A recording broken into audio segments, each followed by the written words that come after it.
तो सर स्वागत है हमारे YouTube चैनल पर आपका। जो भी दर्शक आपको देख रहे हैं, थोड़ा सा अपने बारे में बताइए, अपनी जगह के बारे में बताइए। मेरा नाम सुधीर पटेल है। मैं अभी आर के गॉड फार्म में खड़ा हुआ हूँ। जी और इस गांव का नाम जो है ग्राम सेजा है, जो कटनी से मात्र 25 किलोमीटर की दूरी पर स्थित है।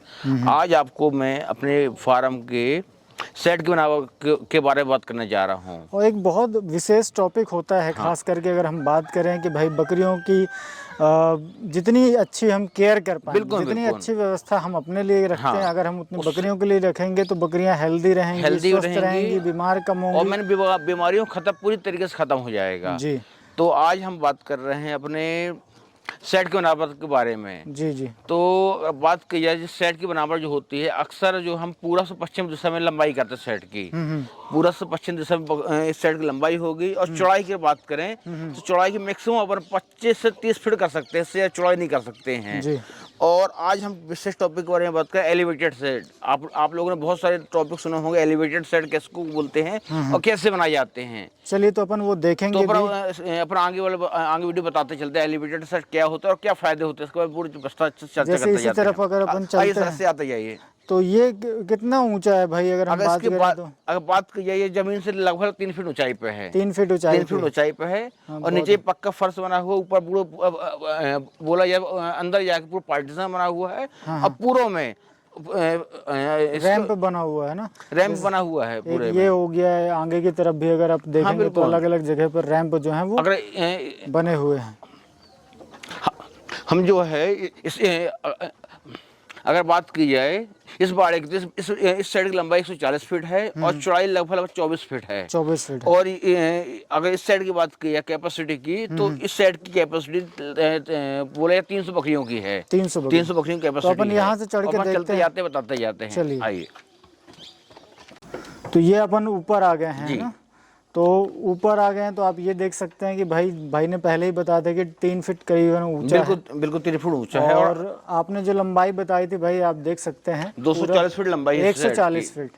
हाँ, 140 फीट लंबाई है। 140 फीट लंबाई है। और अलग अलग पार्टीशन भी बना रखे हैं। पार्टीशन अलग बने हुए हैं जी।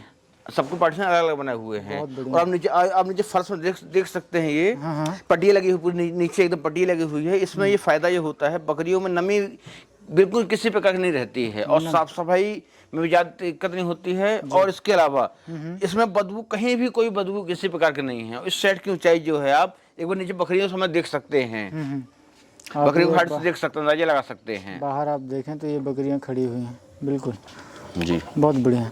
तो ये फायदे अगर मैं कुछ जानना चाहूँ तो फायदे अगर बताएं सर, जैसे क्योंकि अपना जो क्षेत्र है वो ज्यादातर नमी वाला ही है। बिल्कुल ज्यादातर नमी वाला ही है। बारिश ज्यादा होती है हमारे यहाँ। और बारिश ऐसी हो कि भाई जैसे पानी गिरे और सूख जाए। जैसे राजस्थान वगैरह बेल्ट में होता है। लेकिन अपने यहाँ पर कीचड़ ज्यादा बनता है। हमारे यहाँ कीचड़ ज्यादा, पानी गिरता कंटिन्यू, 2 दिन तक कंटिन्यू पानी गिरता रहता है। तो इसी कारण जो एलिवेटेड शेड बनाने से फायदा की बात करें अपन, सबसे पहली बात करें अगर, बकरियों की सबसे बड़ी दुश्मन होती है नमी। और तो इस एलिवेटेड शेड बनाने से बकरियों में जो एक समस्या होगी नमी की, वो खत्म हो गई है। दूसरी बात करें फायदे की, तो बदबू की। इस शेड में बदबू कहीं किसी मात्र कोई भी 1% बदबू नहीं है जी। तीसरी बात करें अपन, पार्टीशन जो अलग अलग बनाए हुए हैं, आइए आगे बताते जाते। जैसे पार्टीशन की बात की जाए तो ये पार्टीशन हमारा हो गया बकरों का, जो कि हमारे बकरी के लिए तैयार होते हैं जी। और आगे आइए अपन इस पार्टीशन की बात करें अगर, तो इस पार्टीशन ये हो गया हमारे बच्चों के लिए। बिल्कुल, है ना। और आगे आते जाइए सर। ये अलग अलग जगह पर बिल्कुल अलग अलग हो गया। यहीं से अपन देख लेते हैं। अगर बात करें अपन इसकी, ये हो गया हमारे गाभिन बकरियों के लिए। इसके आगे वाला खंड हमारा हो गया जो बकरी खाली बकरी पड़ी हुई उनके लिए हो गया। और सबसे आखिरी वाला जो हमारा खंड है वो बकरी, वो हमने स्पेशली बना के रखा बीमार पशुओं के लिए। जब जानवर अगर ज्यादा हैं, आपके पास 200-300 जानवर होते हैं, तो 2-4 पक्का जानवर बीमार होते हैं। तो अपन को उन जानवरों को बाकी जानवरों से अलग करके उनको अपन आइसोलेट करते हैं, उनको अलग स्पेशली दाना पीना देते हैं अपन और दवाइयाँ करते हैं और उनकी ज्यादा देख रेख करते हैं अपन। बहुत बढ़िया। जी। तो इस तरीके से अगर कोई अपने यहाँ पर भी बनाता है, और ख़ास करके मैं रिकमेंड करूँगा कि अगर आप मध्य प्रदेश के कटनी, मंडला, जबलपुर या रीवा महाकौशल क्षेत्र में जहाँ भी आ रहे हैं आप। क्षेत्र या जो बघेलखंड है, हाँ, हाँ। बाजू से रीवा सतना सीधी वाला जी, बेल्ट है, बिल्कुल। जहाँ पर बारिश अत्यधिक होती हाँ, है, हाँ। तो वहाँ पर भी अगर इस तरीके का मॉडल अपनाते हैं तो काफ़ी फ़ायदा मिलता है इस चीज़ का। बकरियों में ग्रोथ हमें देखने मिल रही जी, है, बिल्कुल। और नमी जो आपने बताई कि भाई जो सबसे बड़ी दुश्मन होती है उससे छुटकारा मिल उससे जाता है। छुटकारा मिल जा रहा है। हाँ, और बारिश में अक्सर हमें यही समस्याएं ज़्यादातर देखने मिलती हैं। और बोला जाए तो इस बाड़े की साफ सफाई करना बहुत आसान है। और इस बाड़े को सिर्फ अभी हमारे जैसे 300 जानवर हैं, तो इस बाड़े को कुल एक आदमी ही ऑपरेट करता है। फुल्ली ऑटोमेटिक सिस्टम, नीचे पाइपलाइन वगैरह डली हुई है, मतलब फुल्ली एक आदमी ही मैनेज कर लेता है इसको, हमारा इस बाड़े को। बिल्कुल। और बात करेंगे, अगर बात करें फीडर की, तो फीडर हमेशा इस टाइप का आता है, फीडर ही बनाना चाहिए। इसकी चौड़ाई की बात करें, चौड़ाई इसकी 18 इंच है। इसकी यहाँ से यहाँ का अगर हाइट की बात करें तो इसका हाइट 20 इंच है। इस टाइप। उसकी लंबाई की बात हो तो इसकी लंबाई 8 फीट की है।